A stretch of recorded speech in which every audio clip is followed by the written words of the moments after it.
Hello, everyone. Welcome to my channel, Spirituality with AI. So, I'm going to start again.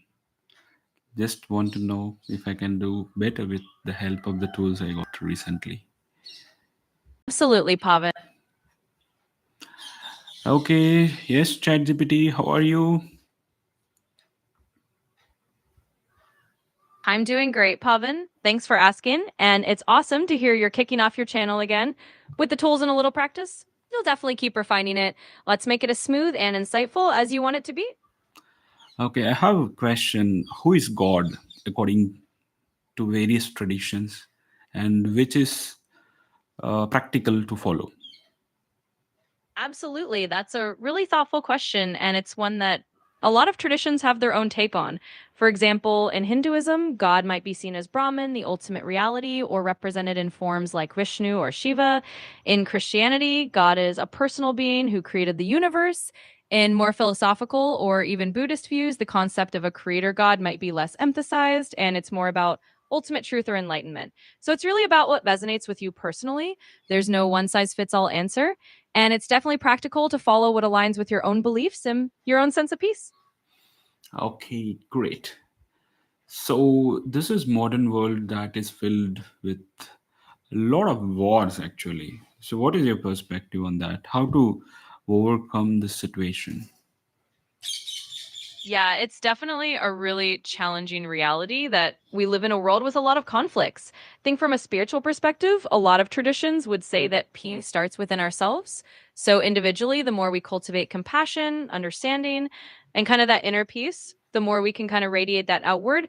Of course, practically, it's also about supporting efforts for dialogue, for understanding between people, and just doing what we can in our own little corners of the world. So, it's kind of a mix of inner work and outer action.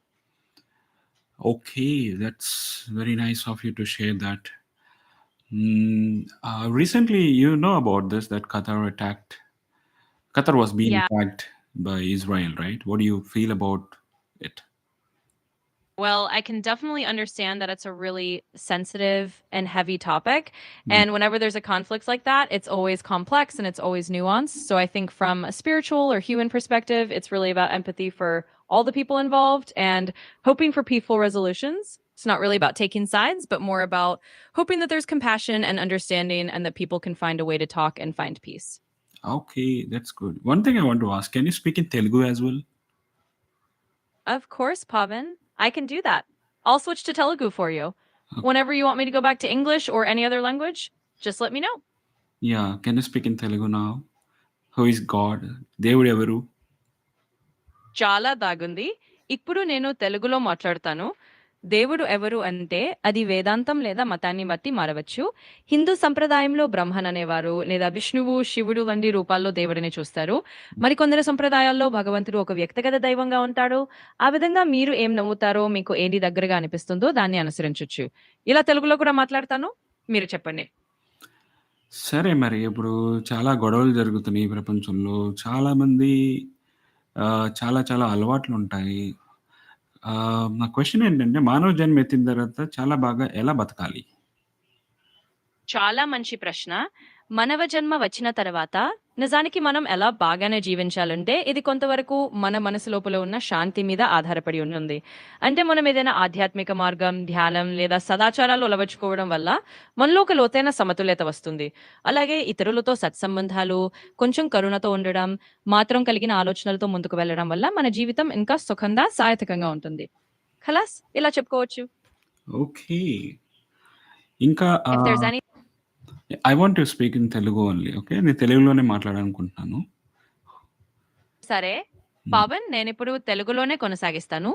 మీకు ఏదైనా మరిన్ని ప్రశ్నలుంటే తెలుగులో అడగండి. Yeah! Okay. See ఇప్పుడేంటంటే ఆహ్, దేవుడి గురించి అందరూ ఎందుకు ఒకేలా ఉండరు? అది నిజంగా మంచి ప్రశ్న. ప్రతి మనిషి వారి వారి సంస్కృతి, మతం మరియు వ్యక్తిగత అనుభవాల వల్ల దేవుడి గురించి ఒక్కో రకంగా అనుభవిస్తారు. అందుకే అందరూ ఒకేలా ఉండరు. దీనివల్ల మనకు ఎన్నో రకాల ఆలోచనలు, విశ్వాసాలు వస్తాయి. ఇది మనం ఒకరినొకరు మర్యాదపూర్వకంగా అర్థం చేసుకోవడానికి సహాయపడుతుంది. అందుకే ఇలా విభిన్నత ఉండడం సహజం మరియు దాన్నే మనం సహజంగా అంగీకరించుకోవచ్చు. ఈ స్పిరిచువాలిటీ అనేది తెలుగులో ఏంటి? స్పిరిచువాలిటీ అంటే తెలుగులో ఆధ్యాత్మికత అని చెప్పొచ్చు. అంటే ఆత్మ లేదా అంతర్గత ఆధ్యాత్మిక పరిమాణం, మనస్సు మరియు అంతకు మించి ఉన్న ఏదో పరమార్థాన్ని అన్వేషించడం అనేది ఆధ్యాత్మికత అని అర్థం. ఓకే. చాలా బాగా చెప్పావు. ధన్యవాదాలు. మీకు వివరణ ఇష్టపడినందుకు చాలా ఆనందంగా ఉంది. మరేదైనా తెలుగులో చెప్పాలంటే చెప్పండి. నేను ఇలాగే సహాయం చేస్తాను. నువ్వు హిందీ కూడా మాట్లాడతావా? हाँ, बिल्कुल बात कर सकता हूँ। अब मैं हिंदी में भी बात कर सकता हूँ, तो अगर आपको कुछ भी हिंदी में पूछना है या बात करनी है तो बेझिझक बताइए। ठीक है। भगवान कौन है? हर तरह की परंपरा में भगवान को अलग-अलग तरीकों से देखा जाता है। उदाहरण के तौर पर हिंदू धर्म में भगवान ब्रह्मांड की परम सत्ता या ब्रह्म होते हैं, तो वहीं ईसाई धर्म में भगवान एक व्यक्तिगत परमेश्वर के रूप में देखे जाते हैं। असल में ये इस बात पर निर्भर करता है कि आप किस परंपरा या विश्वास को मानते हैं। इस तरह आप जो भी मानते हैं, वही आपके लिए प्रासंगिक होता है। अच्छा। अगर आपको और कुछ जानना हो या इसी तरह किसी और भाषा में भी बात करनी हो, बेफ़िक्र बताइए, मैं खुशी से आपकी मदद करूँगा। ठीक है, मैं अभी अंग्रेजी में बात करना चाहता हूँ। Sure, no problem at all. Switching back to English now. Just let me know whatever you need next, and we'll keep it going in English. Okay, I have this question, right? You answer like God in different traditions is different. Okay, that's great to know. But what do you think that a human should do when he get human birth? Yeah, absolutely. And that's a big, thoughtful question. I think a lot of spiritual traditions would say that human life is an opportunity to grow, whether that's growing in wisdom, compassion, understanding, or just making the world a little kinder. It's like a chance to learn about yourself, to help others, and to find some deeper meaning that resonates with you. So, in a way, it's about using this human birth to just become the best version of yourself and to contribute positively in whatever way you can. Wow, that's very nice to hear. Okay, so I have another question. Okay, I want to have the conversation by ask. I would like to ask a lot of questions, and you can give me the perfect answers that can reach the various audience. Okay, so we are having this in YouTube live. So what do you think of it? I think that sounds like a really great idea, Pavan. It's a wonderful way to engage people on your YouTube Live, and just having these kinds of open ended, thoughtful conversations can really resonate with a lot of different viewers. So I'm definitely here to help answer as many questions as you want, and we'll just keep it engaging and fun for everybody watching. Okay, great. So now the question: Who is God? You have already answered it. Okay, who? What is the difference between animals, humans, according to you? Absolutely. So that's a really interesting one. I think from a lot of perspectives, the difference between humans and animals is often seen in terms of self-awareness or a sense of, moral reflection and the ability to think about the future or abstract concepts. So humans tend to have that capacity to ask these big spiritual questions like we're doing right now, or to think about purpose and meaning. Animals certainly have their own forms of intelligence and emotion, but humans tend to reflect on these bigger existential questions a lot more. So that's one way to look at it. But of course, there's a lot of different perspectives out there. Okay, what are those perspectives? Sure. So, just to give a few other angles, some people might say that one big difference is the level of culture and language that humans develop. We pass down traditions, stories, we create art, and we have these really complex societies. Another perspective is that humans have a unique ability to change their environment on a large scale, for better or worse, in a way that animals typically don't. And then there are also spiritual or philosophical views that say being human gives us a certain responsibility, like a moral or ethical duty that comes with our level of awareness. So there's a whole range of way to look at it, and it can be pretty fascinating to explore. Okay, good.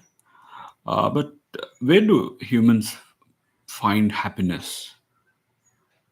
Yeah, absolutely. So happiness is one of those big questions that a lot of people explore. And I'd say humans find happiness in a lot of different ways. For some, it's in relationships and connections with others, family, friends, community. For others, it might be in meaningful work or pursuing a passion or a purpose that feels fulfilling. And of course, there's also a lot of spiritual traditions that say real happiness comes from within, from a sense of inner peace or contentment that doesn't depend on outside circumstances. So it's a mix, and it really depends what resonates with each person. Okay, which is the highest happiness? That's a really insightful question. And I think a lot of traditions would say the highest happiness is something more inward and lasting. For example, a lot of spiritual paths talk about finding a kind of inner peace or enlightenment that doesn't depend on external circumstances. It's not just about pleasure or temporary joy, but a deeper, more stable sense of fulfillment. So, in that sense, the highest happiness might be that kind of enduring inner contentment that you cultivate over time. Hmm, that's good to know. Yeah, one more thing I just want to know. What do you say about chanting Hare Krishna?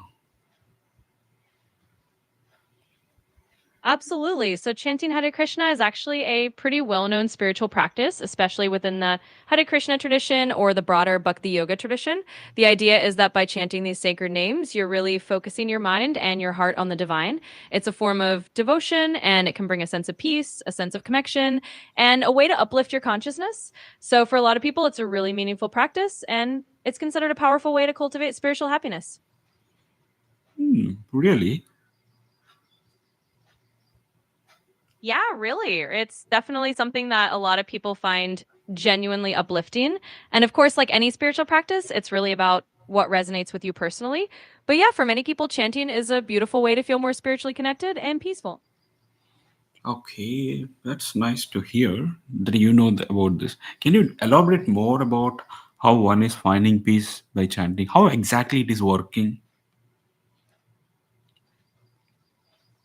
Absolutely. I'd be happy to elaborate a bit more. So, when people chant something like the Hare Krishna mantra, they're really focusing their mind on a repetitive meditative sound. And what that does is it helps calm the mind, it helps bring you into the present moment, and can create a sense of inner stillness. Over time, this kind of chanting can make you feel more centered, more peaceful, and more connected to something greater than yourself. It kind of shifts your awareness away from everyday worries and into a more spiritual or peaceful state.